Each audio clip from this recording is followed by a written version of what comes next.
Sveiki, šį gražų rudens vakarą susėdę prie televizoriaus ekranų ir laukiantis reido, kuris kaip visada turės ką parodyti.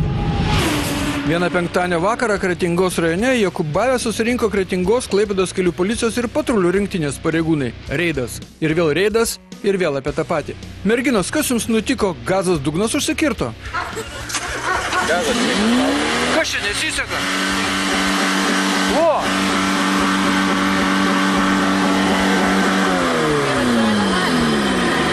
Yra normaliai. Kai jungi power normaliai. Gal jūs susijaudinat mūsų pamačius aš čia? Nu, mašina neturės susijaudinti. Ne? Merginos pagazavo ir nuvažiavo, o kitoje kelio pusėje buvo sustabdytas automobilio Opel Astra vairuotojas, iš kurio tądien Gargždų teismas atėmė vairuotojo pažymėjimą už tai, kad prieš 3 savaitės įkliuvo neblaivus ant Macuičių kalno per reidą. Piliečiai buvo surašytas protokolas už tai, kad vairavo automobilį, kai yra atimta teisė vairuoti. Kaip į šį nusižengimą dar kartą pažiūrės teismas, tai kol kas neaišku, bet protokolas surašytas, visi kiti Jokubave buvo tvarkingi ir dori. Vienam piliečiui surašytas protokolas, kad ne tos prekybinius numerius užsidėjęs, vienas važiavo be draudimo, o vienas net Skuodą ketino pasiekti, niekada neturėjęs vairuotojo pažymėjimo. Ramu buvo ir mieste, Klaipėdoje. Nors ir penktadienio vakaras, bet ramu. Sustabdžius vieną pilietį, kuris dergėsi socialinėse tinkluose, jam buvo surašytas protokolas už privalomų daiktų neturėjimą automobilyje. Kol buvo rašomas protokolas, draugai ilsėjosi, o kai buvo surašytas protokolas, pilietis pasidarė selfie ir Facebook'e tėškė, kad gerai, jog pareigūnai nesugalvojo narkotikų testo patikrinti. Na, dabar nesugalvojo, tai kitą kartą sugalvos. Toks buvo ramus ir tikus penktadienio nakties reidas, o dabar krausimės į pirmadienį. Pirmadienio rytą Klaipėdos rajone Kalotėje jungtinės policijos pajėgos surengė eilinį reidą, dalyvavo Klaipėdos rajono policijos pareigūnai, kelių policijos biuro ir patrulių rinktinės ekipažai. Reidas vyko nuo 8 beveik iki 10 valandos, buvo tikrinami automobilistai atvažiuojantis nuo Palangos, Kalotės ir Kretingos, bei išvažiuojantis iš Uostamiesčio. Apie 8:30 ryto buvo sustabdytas automobilis Opel Vectra atvažiavęs nuo Kalotės. Vairuotojui nustatytas lengvas girtumo laipsnis. O, pons, kur toks važiavot? Į darbą važiavau. Į darbą? Lengvas girtumas. O ką dirbat, jeigu nepaslaptis? Žmona buvo Bet tai reikėjo, kad žmona vairuotų? Automobilyje buvo mažametis vaikas ir žmona, kuri nesutiko vairuoti, nes įtarė, kad gali irgi papūsti virš normos. Kai vairuotojas įsikvietė kitą vairuotoją, kad parvairuotų jo mašiną, paaiškėjo, jog mašina keliaus kitų adresų į policijos saugomų automobilių stovėjimo aikštelę. Mat Alvydas 2014 m. balandžio mėnesį jau įkliuvęs vairuojantis girtas. Bauda sumokėta tų pačių metų lapkričio mėnesį. Tačiau pakartotinis pažeidimas galiojo dar metus nuo tos dienos, kai sumokėta bauda ir įvykdytos kitos sąlygos. Tad už pakartotinį pažeidimą vairavimą padauginus alkoholio gali būti skiriama ne tik piniginė bauda, bet ir konfiskuotas automobilis. Jeigu Alvydas būtų kliuvęs tos pačios dienos lapkričio mėnesį, kai sumokėta bauda, tai apie mašinos konfiskavimą nebūtų buvę nė kalbos. Tiesiog viskas būtų prasidėję nuo švarios vairuotojo biografijos. Reido vietoje užfiksuoti ir 2 labai reti pažeidimai. Nuo Kalotės atvažiavo net 2 vairuotojai neprisisegę saugos diržų. Išvažiavę iš posūkio, jie pamatė pareigūnus, puldavo sektis diržus, tačiau būdavo per vėlu. Tad abiems surašyti protokolai. Tuo metu per žiūronus pastebėtas automobilis Volkswagen Transporter, kurio vairuotojas pamatęs policijos kordoną, sustojo autobusų stotelėje, vyriškis išlipo, apėjo mašiną, paspardė padangas, atidarė variklio dangtį ir čia privažiavus policijos ekipažui paaiškėjo, kad sunkvežimėlis vežė statybinės medžiagas neapdraustas civilinės atsakomybės draudimu bei neturintis techninės apžiūros. Vairuotojas net neslėpė, kad sustojo būtent todėl. Galvojo, praslys. Buvo sustabdytas automobilis Audi, vairuotojas buvo blaivus ir tvarkingas. Tačiau pareigūnai pastebėjo, kad keleivis rūko netinkamas cigaretes. Keleivis Alvydas rankose glamžė kontrabandinių cigarečių pakelį. Dėl kad yra uždrausta, net vieną dabar turėti negalim. Čia yra baltarusiškas cigaretės, kontrabandinės. Cigaretė. O kur pirkot? Einam. Kur pirkot? Kur pirkot cigaretės? Turgui pirkot? Pareigūnai pilietį pakvietė į tarnybinį automobilį, kuriam buvo paaiškinta, kad nuo šių metų Liepos 1 dienos mūsų valstybėje yra baudžiami asmenys įsigiję cigarečių nepaženklintų Lietuvos Respublikos nustatyto pavyzdžio banderolėmis. Baudą skiria teismas ir ji yra visiškai nejuokinga ir nevaikiška. Mažiausiai 28 eurai. Mylėjai, jeigu ristele bėgate su ausinukais, tai nedarykite to kelio viduriu. 1998 metais gimusi mergina, bėgdama žvyrkelio Lebartai Dovilai viduriu, nenugirdo, kad iš nugaros atvažiuoja automobilis Peugeot ir buvo partrenkta. Ir ne apie saulę buvo šis postas. Avarija vyko abiems incidento dalyviams saulėje išžiebianti nugarą. Mergina ligoninėje, yra tokia šalis Amerika. Tai štai, Vieno to šalies miesto New Yorko meras Blombergas buvo uždraudęs gatvėse vaikščioti su ausinukais. Iš karto sumažėjo incidentų su pėsčiaisiais, kurie negirdi, kas aplinkui dedasi. Vieną antradienį apie 12 valandą Klaipėdos rajone Plikiuose, Gluosnių ir Klaipėdos gatvių sankryžoje susidūrė Ford ir Škoda. Avarija vyko, kai Fordo vairuotojai išvažiuodama iš šalutinio kelio neįsitikino, kad pagrindiniu keliu niekas nevažiuoja. Be to matomumą užstojo sustojęs vilkikas. Jūs išvažiavote iš ten, supratau, pagal Vėžes. Taip. Ir buvau ir sustojus ir viską. Aha. Tiesiog spūros stovėjo ir aš jas, kaip saulę apakino, tikriausiai ir nepastebėjau tiesiai važiuojančias mašinas. Norėjau tiesiai važiuoti. Ta prasme, skersai norėjot, Gluosnių gatvė važiuoti. Ten. Supratau. O kur vilkikas stovėjo? Vilkikas kur stovėjo? Čia. Va čia, tų sankryžos, kur tie ženklai yra. Į parduotuvę turbūt žmogus atvažiavo. Incidento dalyviai buvo blaivus, rankos traumą patyrė Škodos vairuotojas, buvo išleistas gydytis namo. Štai tiek žinių iš Plikių. Stabdymo kelias koks? Stabdymo kelias koks?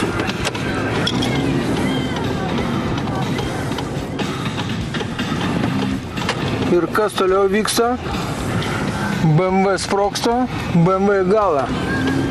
Tuo metu Klaipėdoje Šilutės plente sudužo 2 BMW automobiliai. Vienas lėkė, kitas rikiavosi. Nu, taip, normaliai čia pavaryta. Kuri tavo mašina? Šita? O kokio greičiu važiavote jūs? 60. 60? Jo, čia 5. Nu, bet šiaip miestas 50. A jau žinot, ne? O tas ką bandė daryti? Tas rikiavosi iš antros juostos. Nepamatė manęs ir... Tai jūs net nekaltas? Ne, aš nekaltas. Supratau. Jeigu ką, tai kaltas tas, kas rikiuojasi. Kita vertus, greitis mieste irgi yra ne 65, o 50 km per valandą. Tad primeskime domėn šios 2 faktus ir avarijos būtų nebuvę. Ketvirtadienį apie 6 valandą vakaro Gargžduose Jono Basanavičiaus gatvėje susidūrus lengvajam automobiliui ir mopedui sužeisti 2 jo važiavę jaunuoliai. Avarija vyko apšviestoje gatvės vietoje, kai sukančio kairėn į kiemą automobilio Renault Velsatis vairuotoja nepastebėjo tiesiai važiuojančių jaunuolių, kurie su mopedu apvažinėjo kelkraštyje stovinčius automobilius. Po susidūrimo dar kažkuris jaunuolis virsdamas apgadino stovintį automobilių Opel Astra. Abu vaikinai dėvėjo šalmus. Vienam traumuotas petis, kitam galva ir koja. Vairuotojui Justui gimusiam 98 metais ligoninėje sugipsuota pėda. Automobilio Renault Velsatis vairuotoja Adelė teigia, kad sukdama į namo kiemą tiesiog nepastebėjo mopedo. Pirminiais duomenimis incidento dalyviai buvo blaivus. Klaipėdos kelių policijos biure dėl šios avarijos pradėtas tyrimas.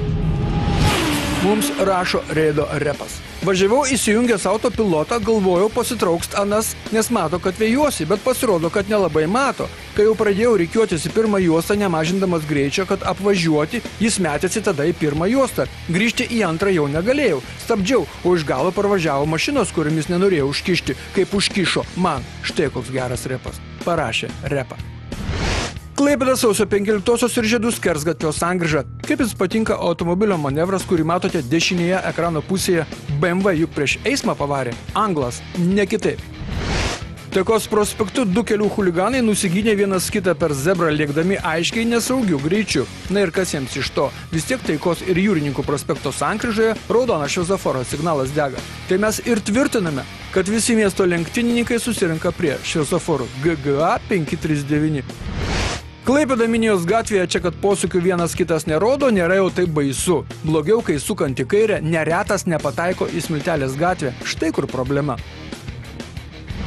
Šis epizodas mums primins, kad žiede rikiuotis kertant ištisinės linijas nedera, nes tiems atvažiuojantiems prie žiedo ir norisi saugiai įvažiuoti žiedant kažkada. Šilutės plentas. Ir ką mes čia stebime? 2 krovininių transportų vairuotojai vežantis plastikinius langus neapsisprendžia, kaip važiuos, vizgina vienas prieš kitą uodegas, kol galiausiai nuspręsta, kad vieno transporto vairuotojas, o kito keleivis pasidalins sumuštiniais. Atsargiai vyrai, Šilutės plente yra greičio slopinimų kalnelio. Neišmesk buterbrodo. Vasarą prisiminus epizodas mums primins, kad štai taip atrodo lygioje vietoje gali įvykti tragiška avarija. Kaip liurpos vairuotojas neišlaikęs lygsvaros staiga krenta į važiuojamąją kelio dalį. Gerai, kad iš priekio niekas neatvažiavo. Taikos prospekto ir Paryžiaus komunos gatvių sankryžoje štai taip drąsiai sukti kairėn reikia labai drąsių zuikių būti. tas pats Taikos prospektas ir 2 pažeidimai, kurios padaro to paties automobilio vairuotojas. Iš pradžių Mercedesas apvažiuoja negražiai prie šviesoforo stovintį automobilį, o toliau prie kito šviesoforo degant raudonam šviesoforo signalui pavaro tiesiai Poškos ir Deniškio vardo keleivinio transporto eismo juostą. Ir tai buvo viskas, nes dabar pertraukėlė. Dabar jūsų dėmesio reklama ir anonsai, nuo po to laidoje matysite. Paaiškėjo žuvusiojo avarijoje girtumo laipsnis. Minijos gatvėje sudužo 3 automobiliai ir BMW nekaltas. Vilkikai traiško mūsų mažosios ir filmuoja reido reporteriai.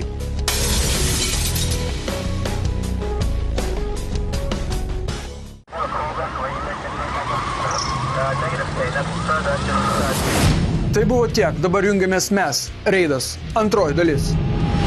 Minijos gatvėje sudužo 3 automobiliai ir automobilis BMW, tas per viduriuką, bus nekaltas, o kas vairavo BMW, lai atsako, kas čia buvo. Sakome, žinai, saulė apšvietė, ar ką, žinai, aš stoju ir man įkalėt į galą. Tai va ten vienas kaltas, ne? Supratau. Tai jeigu deklaracijos yra, tai gal skirstomis iš čia, aš nežinau, ką mes čia darom dabar. Ne kažką reportažas ir gausi. Kodėl? Geras. Kažką, bimbalas į galą gavo, bet su tokiais ratais. Bet čia gal kokie 15 minučių rašys. Bimbalai siautė Klaipėdai. Ne, Taranoja. būtum patekęs į stotelę, tai būtum gal ir... Supratau. Deklaracijas turi, sužeistų nėra. Sužeistų žmonių nėra, pildome eismo įvykių deklaracijas, iš tai čia nuomonės išsiskiria. Kai kurie draudikai sako, kad reiktų pildyti deklaracijas nepatraukus mašinų iš įvykio vietos. Reidasgi laikosi nuomonės, kad jeigu viskas aišku, tai traukiamės į pašalį ir netrukdom eismo, ar ne taip? Šilutės plente susidūrė Audi ir Passatas. Ir ne BMW visai čia bus. Čia bus Audi pavaręs, bandęs į apsisukimą įvažiuoti iš antros juostos. Aš žinau, norėjau čia išleisti, apsisukti ir gal. Ta prasme, jūs norėjote apsisukti kur? Bet tai čia truputį palauk. Tai kur susidūrimas buvo? Neslydam dar čia. Bet tai pats kaltas, žinai. Kai tie važiavimo kryptį viskas... O kaip dabar nuvažiuosi? Priminsime, kad keičiant važiavimo kryptį galinio vaizdo veidrodžiai nerodo tiesos. Jie rodo tai, kas už tavo nugaros, o ne tai, kas važiuoja šalia. Vilniaus ir Šilutės plentų žiedinėje sankryžoje susidūrė vilkikas ir Renault Laguna. Jūsų versijos, gerbiami eismo dalyviai. Aš nereikiausia, aš savo eilę važiavau, pagal antrą juostą važiavau. A kaip tas jūsų ratas gale, pasižiūrėkit kaip? Kurioje vietoje stovi? Kurioje vietoje ratas stovi gale? Tai aš sukiaugiu. Bet jūs kur norėjot sukti? Jūs norėjot ten sukti? Aš pagal savo eilę norėjau eiti ten. Kodėl aš čia Bet jūs dabar žiūrėkit, kurioje vietoje yra ratai galiniai, kurioje vietoje stovi. Ar savo juostai, ar ne savo juostai? Ne, nu tai galinis gerai, bet čia viskas gerai eina. Nu kaip gerai, žiūrėkit, pažiūrėkit, kaip stovi tiek priekis, antroji juosta, jeigu jūs važiavo dabar, tiek priekis, tiek galas dabar, kurioje vietoje stovi jūs? Tiek priekiniai ratai, tiek galiniai ratai. Ir be to jūs žiedu norėjot važiuoti, atsiprašau? Ne, nu taip, ir žiedu, va taip ir važiuojau. Žiedu? O jūs iš šitos juostos tik tai galite į dešinę sukti? Iš šitos juostos tik į dešinę galite sukti, ten važiuojat? Iš kur? Iš tos? Jo. Iš šitos, Bet iš šitos? Iš juostos nevažiuoju, aš savo. Gerai, pasižiūrėkit. Todėl, kad yra kamščiai didelis, aš važiavau tiek, o čia įlindo, iškart įlindo, todėl, kad nebuvo mašinos. Iš kur čia buvau įlindus, jis man jau iš šono davė. O jūs seniai persireikėjot į šitą juostą, kad važiuoti į dešinę pusę? Nu senai, aišku. Senai, ne? Ten, kur galima turbūt, taip? Kur galima, ten ir persireikėjau. Nu, aš suprantu, merginos, ką patyrėt. Kaip toksai lipa. Į mašiną. Nesvarbu, bet jinai nepažeidė juostai savo, kaip sakant, savo juostai, jinai važiavo. Jinai į kitą juostą nevažiavo. Tai dabar jinai vairuotojai tada gali, taip išeina pagal jų, bet gali į kitą juostą irgi įvažiuoti. Kaip jūs įvažiavote į tą juostą? Na, ilgai teko aiškinti vilkiko vairuotojui, kad šiame epizode jis neteisus. Ir dar jis netiki. Na gerai, einam kelio ženklų pažiūrėti. Ateikit, vyrai, pažiūrėkite ženklus. Po to, kai jau sutarėme, kad vilkiko vairuotojui už avariją kabiname laurų vainiką, atėjo atsikabinimo momentas, o jis buvo nesėkmingas. Bandėme viską, net rankinį stabdį vėliau atleidome, kurį gazuojant dėl sutrikimo moteris buvo užtraukusi. Kol galiausiai, ne, ir taip nieko. Galiausiai atsikabino transportai ir nereikia rėkti tose kamščiuose ir bliauti nesavų balsų, nes transporto kamščiai mūsų gyvenimo ir kultūros dalis. Praėjusioje laidoje rodėme siužetą apie baisią avariją Klaipėdos rajone, kai žuvo 25 metų vairuotojas savavališkai paėmęs mašiną ir išvažiavęs į alkoholio paieškas. Tąkart sekmadienio vakarą automobilis Opel Vectra lengvame posūkyje išvažiavo į priešingą eismo pusę ir sudužo miške. Vairuotojas važiavo vienas. Ekspertai Vilniuje žuvusio vaikino kraują rado 1,64 promilės alkoholio. Tai vidutinis girtumo laipsnis. Reido repai, Klaipėda, Baltijos prospektas, tamsta RAV4 vairuotojų. Čia jums apsisukti negalima. Čia ne jūsų apsisukimas. Jūsų ten toliau, prie šviesoforio. Dariaus ir Girėno bei Juliaus Janonio gatvių sankryža. Aha, ir dar sportininkų gatvę pridėkim. Tai vyrai ir sportininkai Lietuvai nusipelnė. Tačiau prie jų vos neprisidėjo šis drastiško apsisukimo autorius. Vos nebuvo įkalta į ano šoną. Sostinė, naktis, Šeškinės kalnas ir BMW. Na, šiame mieste šie automobiliai daužo stoteles su žmonėmis ir be žmonių. Ir kaip jie nedaužys, jeigu taip yra nardoma posūkių nerodant. Naktį be posūkių ir nardyti važiuojant į Šeškinės kalną. Tai kaip jie po to nedaužys stotelių, jeigu mentalitetas toks?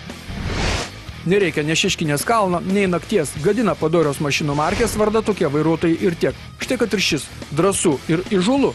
O po avarijos išlipa toks BMW pilotas, dažniausiai babyface'as su akinukais ant nosies.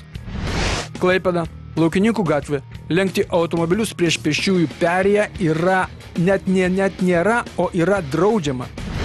Ta pati galima pasakyti ir šiam veikėjui Kretingos gatvėje. Lenkti prieš nykstančias pėsčiųjų perėjas yra draudžiama. Ir čia Klaipėda, Herkaus Manto gatvė. Visureigis apsisuka ant pėsčiųjų perėjos. Ką, ar sunku buvo pavažiuoti iki sankryžos?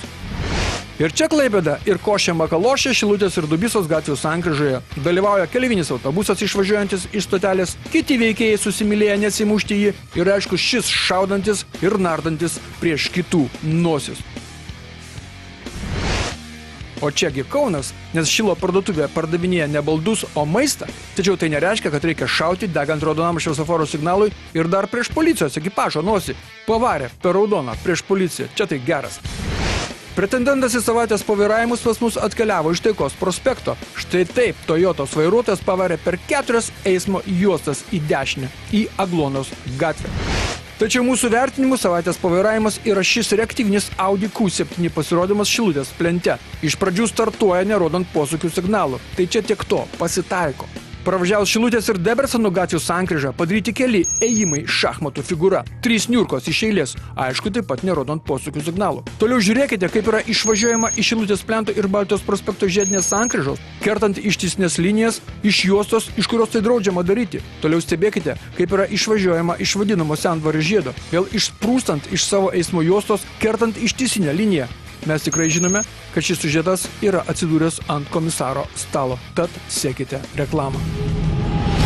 Šiandien viskas, pasimatome kitą antradienį, 8:30 vakaro. Baltikum televizija kaip visada rodys reidą. Būkite aplankyti. Sudie.